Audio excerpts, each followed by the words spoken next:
और यूक्रेन के काखोवका में रूस का एक्शन। रूस की आर्टिलरी यूनिट ने धावा बोला। हमले में यूक्रेन के 3 ठिकाने तबाह।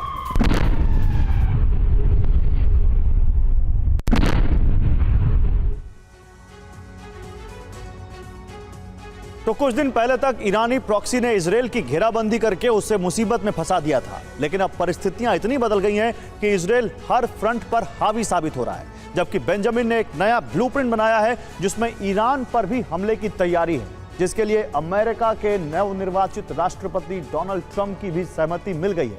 यानी अब अरब में महायुद्ध का एपिसेंटर ईरान बन सकता है, जिसमें सबसे पहले टारगेट पर उसके न्यूक्लियर ठिकाने हैं, जिन पर हमला करने के लिए इजरायल के fighter jet war ready mode में, जो बेंजामिन के इशारे पर ईरान में तबाही के स्क्रिप्ट लिखने को तैयार हैं।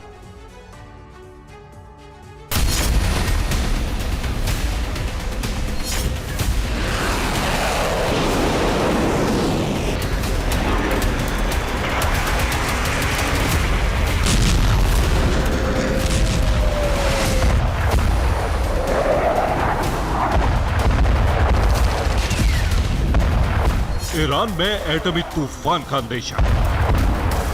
ईरान सतर्क हो चुका है क्योंकि कभी भी इजराइल बारूद की बारिश कर सकता है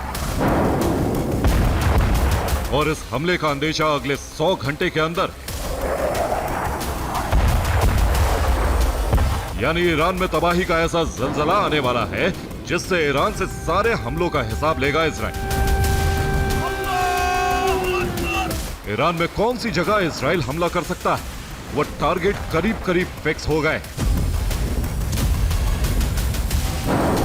न्यूक्लियर रिएक्टर, खुफिया एटमी लैब, सैन्य ठिकाने, मिसाइल साइट, हथियार गोदाम, खुफिया एजेंसी के दफ्तर और प्रशासनिक इमारतें। लेकिन इसमें सबसे बड़ा और पहला टारगेट न्यूक्लियर ठिकाने, क्योंकि इजराइल और अमेरिका दोनों ही चाहते हैं कि किसी भी कीमत पर ईरान की न्यूक्लियर पावर का दहन किया जाए, जिससे हमेशा के लिए परमाणु हमले का खतरा खत्म हो जाए। अब अमेरिका के निर्वाचित राष्ट्रपति डोनाल्ड ट्रंप ने भी ग्रीन सिग्नल दे दिया है। एक इंटरव्यू में जब उनसे ईरान पर हमले के लिए पूछा गया कि आपके शासन में क्या ईरान पर हमला हो सकता है, तो उन्होंने कहा एनीथिंग कैन हैपन, यानी कुछ भी हो सकता है।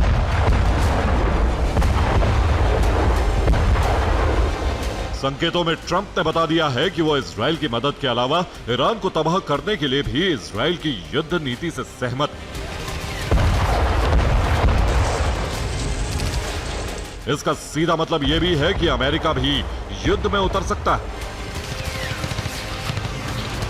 वैसे भी अरब में जो समीकरण बन चुके हैं उनमें अमेरिका लगातार इजराइल को इनपुट देता रहा है। गाजा में इजराइल जबरदस्त तबाही मचा चुका है। हमास के सारे ठिकानों का खात्मा करीब करीब हो गया है, जबकि लेबनान में उसने अपनी सेना को तैनात कर दिया है। लितानी नदी से उत्तरी बॉर्डर तक बफर जोन बना दिया गया, जबकि सीरिया में गोलन हाइट पर भी इजराइल ने कब्जा कर लिया और आगे दक्षिणी सीरिया पर इजरायली झंडा लहरा दिया।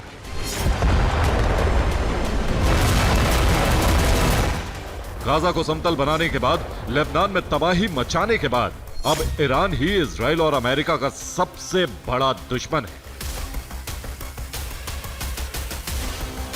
जिसका दमन तभी हो सकता है जब उसके परमाणु जखीरे को तबाह कर दिया जाए। ट्रंप से ग्रीन सिग्नल के बाद इजराइल ने उन तमाम ठिकानों की रेकी शुरू कर दी है। मोसाद के एजेंट्स इनपुट बेंजामिन नेतन्याहू को दे रहे हैं, क्योंकि इजराइल अब सीरिया जैसी तबाही ईरान में मचाने के लिए पूरी तरह से तैयार है।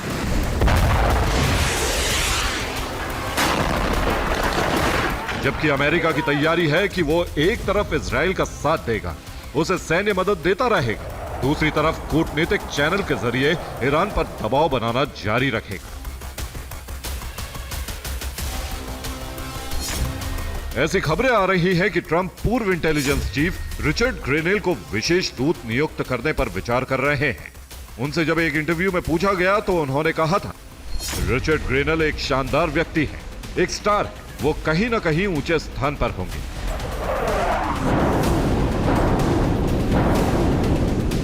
यानी आने वाले वक्त में अमेरिका ईरान को लेकर विशेष तैयारी करने वाला है। हालांकि अभी वो फ्रंट पर आने से बचे,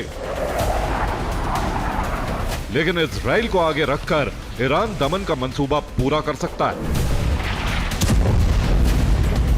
ट्रंप के बदले तेवरों को देखते हुए ईरान में खलबली मची हुई।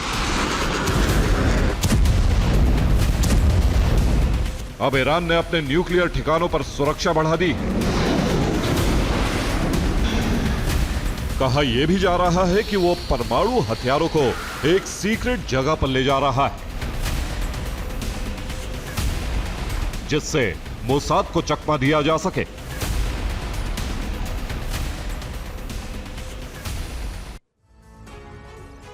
तो इजराइल के टारगेट पर ईरान के न्यूक्लियर सेंटर हैं, जिसमें पहला नाम अराक का है, जो एक हैवी वाटर प्रोडक्शन प्लांट है। अराक सेंटर 2006 से ऑपरेशनल है। हर साल इसमें 8-10 किलो प्लूटोनियम का प्रोडक्शन होता है। दूसरा नंबर फोर्दो का है, जो यूरेनियम एनरिचमेंट फैसिलिटी सेंटर है। 2009 से ऑपरेशनल है। पिछले साल IAEA की टीम वहां गई थी, जिसे 83% शुद्ध यूरेनियम 238 मिला था। नतांज तीसरे नंबर पर है। नतांज एक फ्यूल एनरिचमेंट प्लांट है। 2002 से ऑपरेशनल है। इसकी सुरक्षा के लिए 7 मीटर मोटी कंक्रीट शील्ड बनाई गई है, जिसमें मिसाइल अटैक नाकाम किया जा सके। इस्फहान न्यूक्लियर टेक्नोलॉजी सेंटर, जो 2004 से ऑपरेशनल है, इसके लिए चीन ने न्यूट्रॉन सोर्स रिएक्टर भेजा था। इसी तरह बुशहर न्यूक्लियर पावर प्लांट भी टारगेट पर है, जो 2007 से ऑपरेशनल है, जिसे बनाने में रूस ने मदद की थी।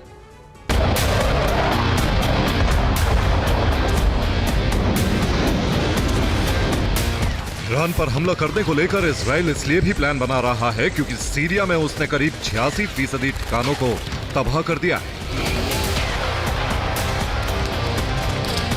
ये वो ठिकाने थे जहां रूस और ईरान से मिले डिफेंस सिस्टम असद ने लगाए हुए थे। उन ठिकानों को इजरायली एयरफोर्स ने समतल कर दिया। इसलिए मोसाद का इनपुट है कि अब न्यूक्लियर ठिकाने भी तबाह किए जा सकते हैं, क्योंकि वहां रूस के पंजशीर और S-300 डिफेंस सिस्टम लगे हैं और इजरायली एयरफोर्स ऐसी ड्रिल सीरिया में कर चुकी है। सीरिया में इजराइल की एयरफोर्स ने 107 अलग अलग एयर डिफेंस सिस्टम तबाह कर दिए और 47 रडार भी नष्ट कर दिए।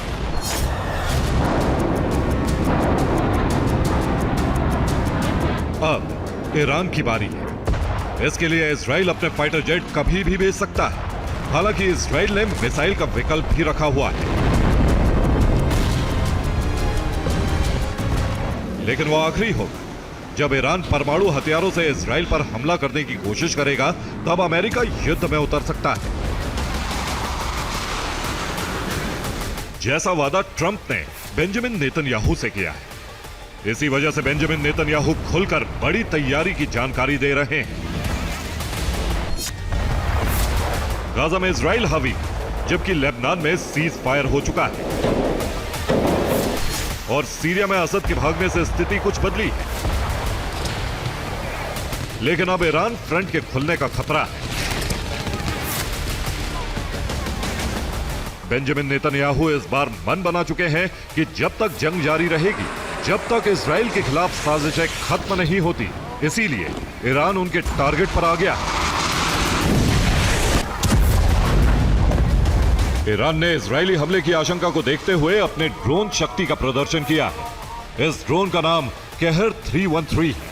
ये एक combat stealth jet power drone है, जिसका फ्लाइट टेस्ट करके ईरान ने अपने इरादे जाहिर कर दिए हैं।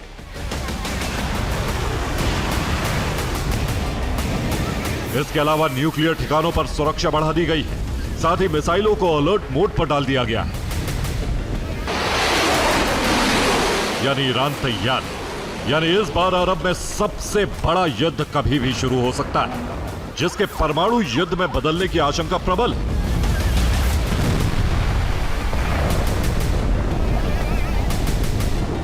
क्योंकि IAEA का इनपुट अमेरिका को मिल चुका है कि ईरान ने परमाणु बम बना लिए हैं, जिनका इस्तेमाल वो कभी भी कर सकता है। Bureau report, TV9 Bharatvarsh.